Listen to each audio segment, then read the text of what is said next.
I spent a lot of time. I was in the Marine Corps in Vietnam, and I spent a lot of time in the last 15 years or so, 20 years, I guess, with the USO and Armed Forces Entertainment and the VA. I was their spokesperson for 3 years. So it's interesting seeing all the various generations of the war and how they cope and deal with it. And the new guys, the ones who are your age, the Afghan and Iraq veterans, are very, very open to sharing it compared to, and I think that's got to do with social media and the generation and that sort of thing, compared to Vietnam, which, it's in and out. World War II, it's very difficult. I ran into so many families of World War II veterans that said, I didn't even know what my father did until they heard us in a conversation.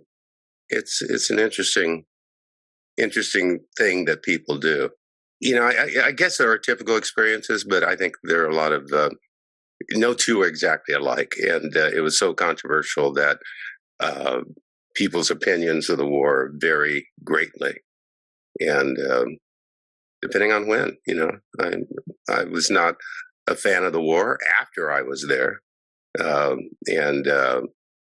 but certainly more of a fan of my service as life went on, and I saw these new guys, and I would often be asked, what's the difference between that war and this one? And I would always say email. There was no letters coming in once a week. It was they can email in the middle of a firefight, which to me is not a good thing to do, but wow, people have.